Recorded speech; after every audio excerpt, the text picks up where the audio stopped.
इस सेक्शन में सीखेंगे हम child parent vertical margin settings के बारे में। हमारे पास यहाँ एग्जाम्पल में काफ़ी सारी चीज़ें नहीं है। इसमें सबसे पहले मैं ये बताना चाहता हूँ कि P1 और P2 टैग के आसपास हमने दोनों को div टैग के अंतर्गत कंटेन किया है। अर्थात एक पेरेंट div टैग है जिसके अंदर P1 टैग है और दूसरा पेरेंट div टैग है जिसके अंतर्गत P2 टैग कंटेंट है। अब यहाँ पे कुछ चीज़ें नई हमारे सामने हैं जिनको हम डिस्कस करेंगे पूरे एग्जाम्पल में। जैसे कि नीचे की तरफ टेबल में देखें तो जो P1 टैग है, ये ऊपर वाला टैग, अगर ये टॉप की तरफ 20 पिक्सल मार्जिन छोड़ता है और बॉटम की तरफ 30 पिक्सल मार्जिन डिसाइड करता है, और इसका जो पेरेंट टैग है div टैग 30 पिक्सल टॉप और 10 पिक्सल बॉटम मार्जिन डिसाइड करता है, तो इन दोनों मार्जिन में कौन सा मार्जिन अप्लाई किया जाएगा, इसको समझना जरूरी है। यहाँ पे कि चाइल्ड यहाँ पे P है और div टैग पेरेंट है, क्या यहाँ पे इन दोनों को जोड़ दिया जाएगा या केवल 30 या केवल 10 प्रयोग किया जाएगा। इसी तरह से एलिमेंट P2 है जिसके अंतर्गत हमारे पास P2 टैग में टॉप मार्जिन 25 पिक्सल और बॉटम मार्जिन 25 पिक्सल है, और इसको भी एक div टैग के अंदर कंटेन किया है जो बिल्कुल सेम मार्जिन अप्लाई करता है 30 पिक्सल टॉप और 20 पिक्सल बॉटम। जब ये P2 टैग अपने पेरेंट्स div के साथ ऊपर P1 टैग जो कि अपने पेरेंट div के साथ वर्टिकली जुड़ेगा तो किस प्रकार की कोलैप्सिंग संभव हो पाएगी, किस प्रकार से इन मार्जिन को डिसाइड किया जाएगा। तो आइए इसको प्रैक्टिकल रूप में समझते हैं। सबसे पहले इंपॉर्टेंट पॉइंट ये है कि जब भी हम किसी पेरेंट और किसी चाइल्ड रिलेशनशिप टैग की बात करते हैं तो वहां पे दोनों में से वही रूल अप्लाई होता है जो पहले है, दोनों में से जो मार्जिन बड़ा रहता है उसको अप्लाई किया जाता है।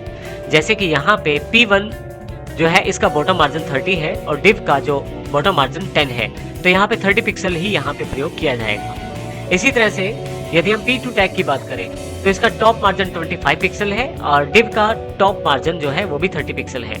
तो इसका अर्थ ये हुआ कि यदि P2 टैग की ऊपर वाले मार्जिन की बात करें तो मैक्सिमम मार्जिन पेरेंट और चाइल्ड में से 30 पिक्सल रहता है, और इसी तरह से P1 में पेरेंट और चाइल्ड में से 30 पिक्सल ही मैक्सिमम मार्जिन रहता है, और दोनों तरफ से 30 ही रहता है पिक्सल मैक्सिमम मार्जिन, तो बाकी मार्जिन कोलैप्स हो जाता है, तो केवल 30 पिक्सल ही यहाँ पे मार्जिन डिसाइड होता है।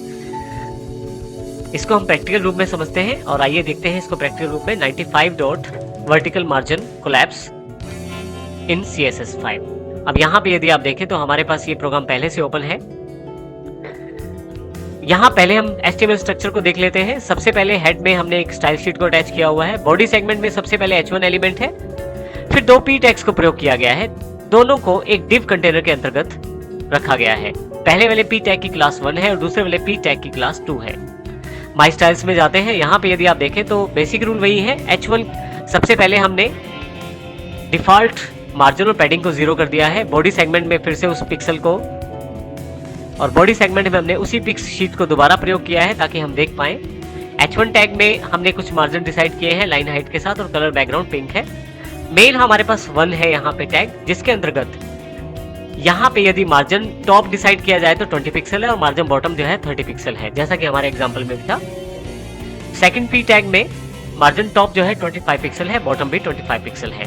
परंतु यहाँ पे मेन ऑप्शन है, यहाँ पे आ जाती है div टैग की। div टैग पेरेंट टैग है, दोनों में ये मार्जिन जो टॉप है वो 30 पिक्सल डिसाइड होता है और मार्जिन बॉटम जो है वो 10 पिक्सल डिसाइड होता है। हालांकि सब में हमने मार्जिन लेफ्ट का प्रयोग किया है ताकि थोड़ा सा मैं राइट हैंड साइड की तरफ चीजों को दिखाए div में। 95 डॉट वर्टिकल मार्जिन कोलैप्स वाली फाइल ओपन कर लेता हूं जो मेरे पास ब्राउजर में पहले से ही ओपन है।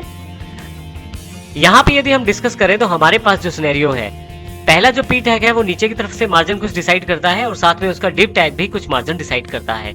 इसी तरह से सेकंड पैराग्राफ जो है वो ऊपर की तरफ कुछ मार्जिन डिसाइड करता है और उसका जो पेरेंट है वो भी ऊपर की तरफ, div टैग भी ऊपर की तरफ कुछ मार्जिन डिसाइड करता है। यदि हम प्रैक्टिकल रूप में इसे देखें तो यहाँ पे मार्जिन बॉटम जो पहली वाली साइड से है 1 से 30 पिक्सल है और मार्जिन जो इसका हमारे पास बॉटम वाली साइड से 10 पिक्सल है। तो दोनों में से जो मैक्सिमम मार्जिन है वो 30 पिक्सल है, क्योंकि पेरेंट चाइल्ड रिलेशनशिप में भी बिल्कुल उसी रूल को फॉलो किया जाएगा, मैक्सिमम मार्जिन यहाँ पे यूज किया जाएगा। तो मैक्सिमम मार्जिन यहाँ पे 30 पिक्सल है। और इसी तरह से 2 में से यदि हम देखें यहाँ पे मार्जिन टॉप जो 25 पिक्सल है और यदि div टैग में से मार्जिन टॉप देखें तो वो भी 30 पिक्सल है। तो दोनों में से जो मैक्सिमम मार्जिन है वो 30 पिक्सल है। अब हम बात करते हैं दोनों तरफ के मार्जिन में, क्योंकि दोनों तरफ ही 30 पिक्सल मार्जिन है तो 30 पिक्सल को ही प्रयोग कर लिया जाएगा। परंतु अगर किसी साइड का मार्जिन ज्यादा होता, 35 पिक्सल होता, तो फिर 35 पिक्सल को प्रयोग किया जाता। हम यहाँ इसको एग्जाम्पल के द्वारा भी देखते हैं। यहाँ पे जो ब्लू सेक्शन है हमें अभी सिर्फ इसको देखना है। P1 जो हमारा ये वाला सेक्शन है इसका कंटेनर है div, जो कि 10 पिक्सल मार्जिन डिफाइन कर रहा है बॉटम की तरफ। P1 30 पिक्सल मार्जिन डिफाइन कर रहा है और div tag 10 पिक्सल, परंतु इन दोनों में से मैक्सिमम मार्जिन है 30 पिक्सल, तो यहाँ से 30 पिक्सल मार्जिन ही नीचे की तरफ डिसाइड किया जाएगा। इसी तरह से P2 टैग जो कि 25 पिक्सल ऊपर की तरफ मार्जिन डिसाइड करना चाहता है और div tag 30 पिक्सल जो ऊपर की तरफ मार्जिन डिसाइड करना चाहता है, दोनों में से मैक्सिमम मार्जिन 30 पिक्सल है, तो यहाँ 30 पिक्सल ही डिसाइड किया जाएगा। परंतु मेन पॉइंट यहाँ पे ये है, क्योंकि दोनों में मैक्सिमम मार्जिन 30 पिक्सल है, यहाँ भी और यहाँ भी, तो वर्टिकल मार्जिन की स्टेज में जो भी मैक्सिमम मार्जिन रहता है उसी को ही वर्टिकल कोलैप्स मार्जिन में प्रयोग किया जाता है, जो यहाँ पे 30 पिक्सल रहता है। तो इस प्रकार हमने देखा किस प्रकार चारों में से पेरेंट चाइल्ड रिलेशनशिप होने के कारण मैक्सिमम मार्जिन का प्रयोग किया जाता है। एग्जाम्पल के तौर पे यदि मैं यहाँ 35 पिक्सल कर देता हूँ, तो इस केस में हमारे पास मैक्सिमम मार्जिन 35 हो जाएगा, क्योंकि इन दोनों में से 35 मैक्सिमम है और इन दोनों में से 30 मैक्सिमम है, तो दोनों में से 35 जो है वो मैक्सिमम मार्जिन है, तो यहाँ पे 35 पिक्सल मार्जिन को डिसाइड किया जाएगा।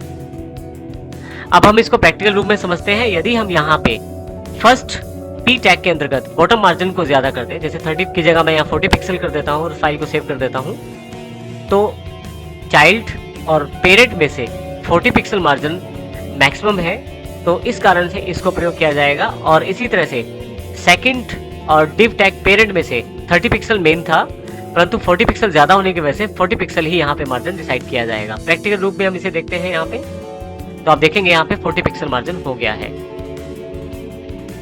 इसी तरह से यदि मैं यहाँ पे div टैग में मार्जिन डिसाइड कर देता हूँ, मार्जिन टॉप 50 पिक्सल, क्योंकि कॉमन div टैग है, तो इस कारण से सेकंड वाला जो P टैग है उसमें जो टॉप का मार्जिन है 25 पिक्सल और div टैग का टॉप का मार्जिन 50 पिक्सल है, तो अब इसमें 50 पिक्सल को ही प्रयोग किया जाएगा, क्योंकि ऊपर की तरफ से भी 40 पिक्सल ही मेन मार्जिन हमारे पास अवेलेबल था। मैं यहाँ पे इसको प्रिंट करके देखता हूँ, तो आप देखेंगे यहाँ पे 50 पिक्सल मार्जिन पिक कर लिया गया है। मैंने सभी मार्जिन्स को अंडू कर दिया है और फिर से फाइल सेव करके स्टार्टिंग वाली स्टेज पे इस फाइल को ले आता हूँ यहाँ से मैं, जिसमें 30 पिक्सल मार्जिन अवेलेबल है। आइए अब हम एक और सिनेरियो की बात करते हैं यहाँ पे, जो इम्पोर्टेंट है।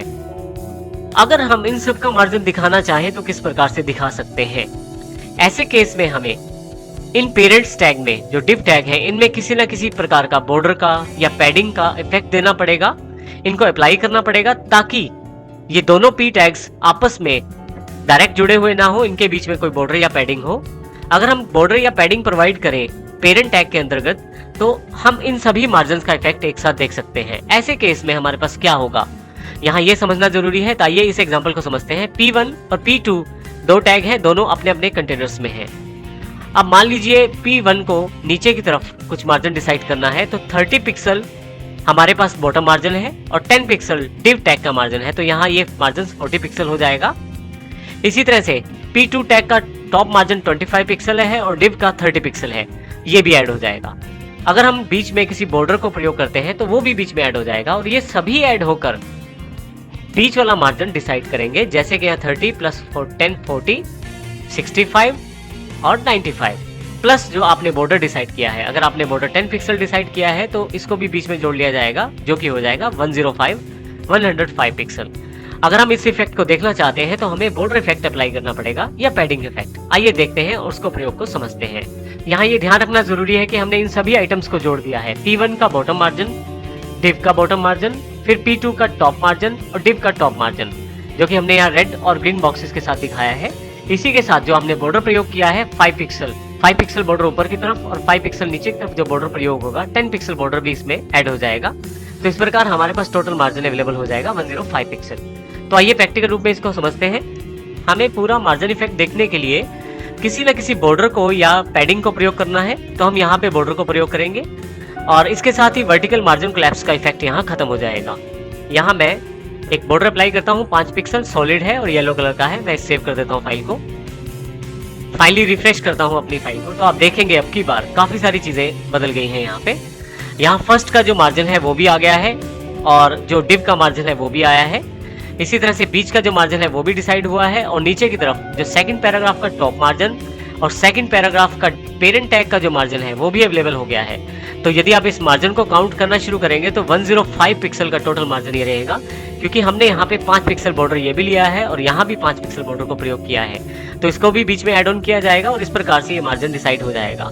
और यहाँ पे ध्यान ये देना है हमने कि ये वर्टिकल मार्जिन कोलैप्स को हमने खत्म किया है, जिसके साथ हमें यहाँ पे इफेक्ट दिखाई दे रहा है। यहाँ ये ध्यान रखिएगा, ये जो बॉर्डर है ये हमारा डिव टैग के ऊपर है, तो सेकंड पैराग्राफ का जो मार्जिन है ये बीच में ये मार्जिन है, और इसी तरह से फर्स्ट पैराग्राफ के नीचे वाली साइड ये भी मार्जिन है, उसके पश्चात डिव टैग का भी बीच में मार्जिन यहाँ पे नीचे की तरफ दिखाया गया है। तो इस प्रकार हम मार्जिन को कैलकुलेट कर सकते हैं पेरेंट चाइल्ड रिलेशनशिप में भी, और वर्टिकल मार्जिन कोलैप्स यहाँ पे खत्म हो जाता है, क्योंकि यहाँ पे यदि आप देखें तो 105 टोटल पिक्सल का जो मार्जिन है वो डिफाइन हो जाता है। तो इस प्रकार वर्टिकल मार्जिन को हम समझ सकते हैं।